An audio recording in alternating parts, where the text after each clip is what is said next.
नमस्कार श्रोता बंधु, आसंतु शुणिबा प्रभु श्री जगन्नाथ एवं भद्रतनुंकर एक सुंदर लीला कहानी। आग काल पुरुषोत्तम क्षेत्र में भद्रतनु नाम जड़े ब्राह्मण बास करुथिले। ब्राह्मण कूल जन्मग्रहण करथिले मध्य जड़े ब्राह्मणर कौनसी गुण तांकठारे नथिला। अहरह से धर्म और समाज विरोधी कार्य लिप्त रहुथिले। संसार रे एपरी कौनसी पाप नथिला जहा से अनायास रे करू नथिला। मिथ्या कहिबा, परद्रोह, पर निंदा, बेश्या घर को जीवा तार सबुदिनर काम थिला। दिने ता बापांकर वार्षिक श्राद्ध दिवस थिला।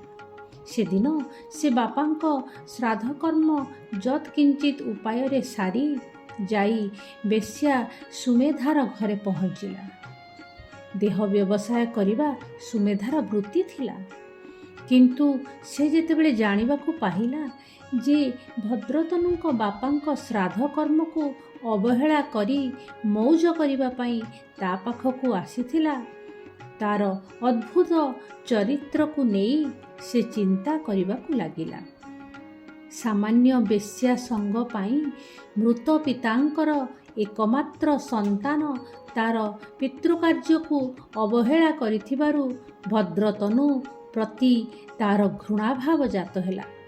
से कहिला, तुमे जणे ब्राह्मण, पुणी मृत बापांकर एकमात्र संतान, सामान्य हाड़मांसर शरीर प्रति आसक्त होई तुमे बापांको श्राद्ध कार्य अवहेला कल एवं सेपरी एक दिन रे बेश्या गृह जीवापाई मनस्थ कल। बेश्या माने मध्य तुम परी पापी को प्रत्याख्यान करने को दीथर चिंता करिवे नहीं। तुमे वर्तमान एही मुहूर्त रे ये स्थान त्याग करी चली जाओ। मु तुमर मुह चाहिबा को चाहे नहीं। कथाटा भद्रतनु को बहुत बाधिला। से भाविला जे सामान्य जड़े बेश्या सुमेधा तापरी ब्राह्मण पिला को जेउ लांछना देला ताहा अन्य केही केबे काहाकु देई नथिबे।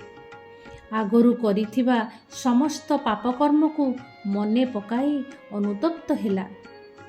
ता मनरे तीव्र वैराग्य जात हेला एवं बाकी जीवन जगन्नाथ आराधना रे बिताइबा पई से निष्पत्ति नेला। तापरे से जाई ऋषि मार्कंडेयଙ୍କ शरणागत होई दिग्दर्शन भिक्षा कला। ऋषि ताकू अरण्य निवासी दांत ऋषिଙ୍କ शिष्यत्व ग्रहण करने को उपदेश देले। भद्रतनु जंगल को जाई ऋषि दांतों को साक्षात कले।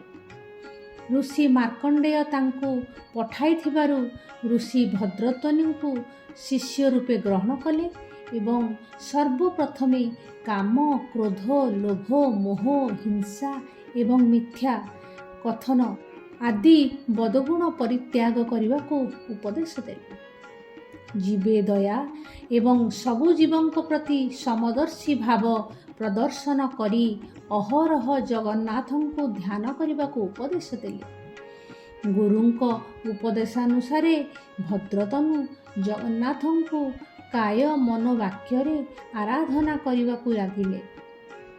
तार पूजारे संतुष्ट होई महाप्रभु ता सम्मुख रे आविर्भाव हेले।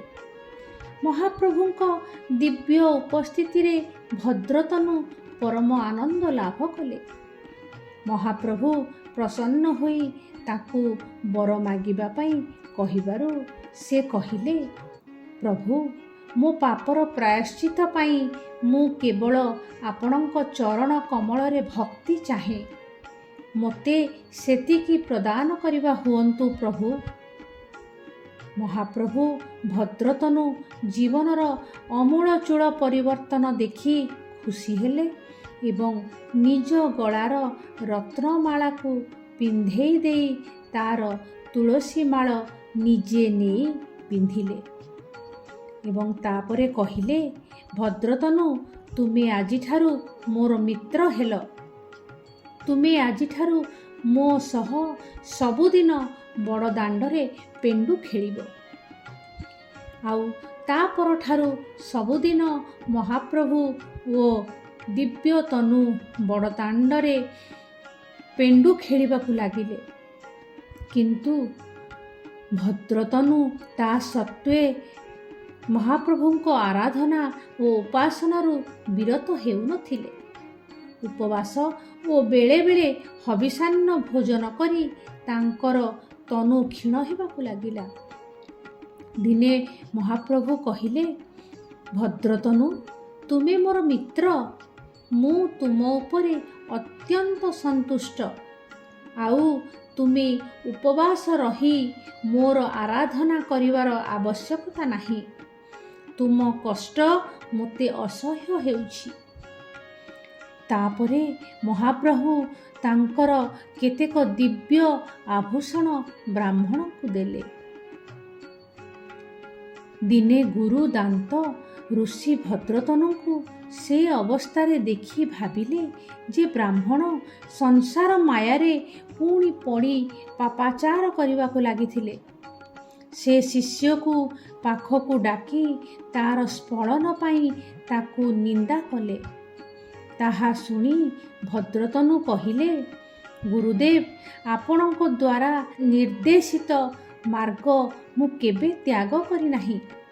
ମହାପ୍ରଭୁ ମୋର ଭକ୍ତିରେ ସନ୍ତୁଷ୍ଟ ହୋଇ ମୋ ସହ ମୈତ୍ର ବସିଛନ୍ତି ଏବଂ ତାଙ୍କର ଏସବୁ ଅଳଙ୍କାର ମୋତେ ଉପହାର ସ୍ୱରୂପ ଦେଇଛନ୍ତି। ଆପଣ ଶୁଣି ଆଶ୍ଚର୍ଯ୍ୟ ହେବେ, ଗୁରୁଦେବ, ମୁଁ ମହାପ୍ରଭୁଙ୍କ ସହ ସବୁଦିନ ବଡ଼ଦାଣ୍ଡର ପେଣ୍ଡୁ ଖେଳୁଛି। ଭଦ୍ରତନୁ, ତୁମକୁ ଶିଷ୍ୟ ରୂପେ ପାଇ ମୁଁ ନିଜକୁ ଧନ୍ୟ ମନେ କରୁଛି। ସାରା ଜୀବନର ସାଧନା ପରେ ଯାହା ମୋ ପାଇଁ ସମ୍ଭବ ହୋଇପାରି ନାହିଁ, ତୁମେ ଆଜି ଖୁବ୍ ଅଳ୍ପ ସମୟରେ ତାହା କରି ଦେଖେଇ ଦେଇଛ। ତୁମ ପାଇଁ ମୋର ମହାପ୍ରଭୁଙ୍କୁ ଦର୍ଶନ କରିବାର ସମ୍ଭାବନା ସୃଷ୍ଟି ହୋଇଛି। ତୁମେ ମହାପ୍ରଭୁଙ୍କୁ ନିବେଦନ କରି ମୋର ତାଙ୍କୁ ଦର୍ଶନ ପାଇଁ ସୁଯୋଗ ସୃଷ୍ଟି କର। ତାହା ତୁମର ମୋ ପାଇଁ ହେବ ଗୁରୁ ଦକ୍ଷିଣା। ଭଦ୍ରତନୁ ସେ ଦିନର ପେଣ୍ଡୁ ଖେଳ ପରେ ପ୍ରଭୁଙ୍କୁ ଗୁରୁଙ୍କୁ ଦର୍ଶନ ଦେବା ପାଇଁ ନିବେଦନ କଲେ।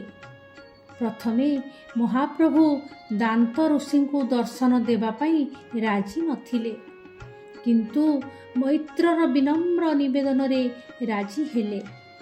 ମହାପ୍ରଭୁ ଦାନ୍ତ ଋଷିଙ୍କୁ ଦର୍ଶନ ଦେଇ ଆଲିଙ୍ଗନ କଲେ ଏବଂ ମୃତ୍ୟୁ ପରେ ବୈକୁଣ୍ଠ ପ୍ରାପ୍ତିର ବରଦାନ ଦେଲେ। ଭଦ୍ରତନୁ କାଳାନ୍ତରେ ମହାପ୍ରଭୁଙ୍କ ଶ୍ରୀଅଙ୍ଗରେ ଲୀନ ହୋଇଗଲେ। ଶ୍ରୋତାବନ୍ଧୁ, ଆଉ ଏକ ସୁନ୍ଦର କାହାଣୀ ନେଇ ମୁଁ ଉପସ୍ଥିତ ହେବି ମୋର ଆଗାମୀ ଅଧ୍ୟାୟରେ। ଜୟ ଜଗନ୍ନାଥ।